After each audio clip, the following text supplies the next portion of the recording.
അപ്പോൾ ബാക്കി വിശേഷം ഞാനുണ്ട് ഇതേ കണ്ടോളൂ. നമ്മുടെ അവതാറിൻ്റെ ഒരു വണ്ടർ വേൾഡ് ആയിരുന്നു കേട്ടോ അത് അടിപൊളി എന്നൊക്കെ പറഞ്ഞു. നമ്മൾ അവതാർ മൂവി കണ്ടൊരു ഫീൽ ചെയ്യും. ആ ഒരു ഫീലിൽ തന്നെ നല്ല എഫേർട്ടിൽ അവർ ചെയ്തിട്ടുണ്ടായിരുന്നു കേട്ടോ. ഇല്ല, പിള്ളേർക്കൊക്കെ നല്ലപോലെ ഇഷ്ടമായി. ഇതൊരു എയർ ഡോം എക്സ്പീരിയൻസ് ആയിരുന്നു കേട്ടോ. അടിപൊളിയായിരുന്നു. നമ്മളും കൂടെ അതിൻ്റെ അകത്ത് പോകുന്ന പോലെ തന്നെ ഉണ്ടായിരുന്നു. നമുക്ക് ഈ കണ്ണാടിയൊക്കെ വെച്ച് നമ്മൾ 3D കാണില്ലേ, എന്താ പറയാ, ലാർജസ്റ്റ് എയർ ഡോം എന്നൊക്കെയായിരുന്നു അവിടെ എഴുതി വെച്ചിരുന്നത്.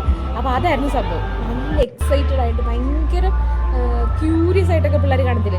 ഞാൻ സത്യത്തിൽ നല്ലപോലെ എൻജോയ് ചെയ്തു. അപ്പം ഒരു 100 രൂപയ്ക്കായിരുന്നു അതിൻ്റെ പാസ് എങ്കിലും ആ 100 രൂപയുടെ പാസ് വെർത്തായിട്ട് തോന്നുന്നു. ഇവിടെ കണ്ടിറങ്ങി പിന്നെ ഒരു റോബോട്ട് ഉണ്ടായിരുന്നു. പിന്നെ അത്യാവശ്യം കുറച്ച് എക്സ്ട്രാ ഐറ്റംസ് ഒക്കെ ഉണ്ടായിരുന്നു. കുറേ സ്റ്റോളും കാര്യങ്ങളൊക്കെ ഉണ്ടായിരുന്നു. അതിൻ്റെ ഇടയ്ക്ക് പിന്നെ ഞങ്ങൾ ഇങ്ങോട്ട് ഫുഡടിക്കാൻ ഫസ്റ്റാണല്ലോ.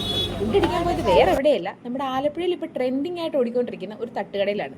അവിടുത്തെ തിരക്ക് കണ്ടപ്പോൾ തന്നെ അതിൻ്റെ ഒരു ഗുട്ടൻസ് നമുക്ക് മനസ്സിലായി. പിന്നെ ഞങ്ങൾ അവിടുന്ന് എന്തൊക്കെയാണ് ഓർഡർ ചെയ്തതെന്നല്ലേ നോക്കിക്കോ. പൊറോട്ട ഉണ്ട്, ലിവർ ഉണ്ട്, ബീഫ് ഫ്രൈ ഉണ്ട്, പിന്നെ അവിടുത്തെ ഫേമസ് ആയിട്ടുള്ള ചിക്കൻ ഫ്രൈ. ഇതായിരുന്നു അവിടുത്തെ ഹൈലൈറ്റ്. ബാക്കിയുള്ളതിലും എൻ്റെ പേഴ്സണൽ ഫേവറേറ്റ് ഇതായിരുന്നു. പിന്നെ ഞങ്ങൾ കുറച്ച് പുട്ട് മേടിച്ചായിരുന്നു. പുട്ടും ഇറച്ചിയും അടിപൊളിയായിരുന്നു.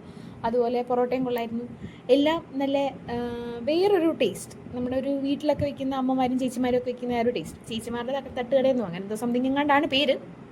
സംഭവം എന്തായാലും ഞങ്ങൾക്ക് എല്ലാവർക്കും ഇഷ്ടപ്പെട്ടു, പിള്ളേർക്കും ഇഷ്ടപ്പെട്ടു. എപ്പോഴും ഈ ഹോട്ടൽ വൈബ് അല്ലാതെ വേറൊരു വൈബ് പിടിക്കാം എന്ന് പറഞ്ഞ് പോയതാണ്. നിങ്ങൾ അത് കഴിഞ്ഞ് വെച്ചാൽ ഒരു ലെമൺ ടീ അല്ലെങ്കിൽ ഒരു മിനി ടീ അത് ഞങ്ങൾക്ക് മസ്റ്റാണ്. അപ്പോൾ ഓക്കെ, ബൈ.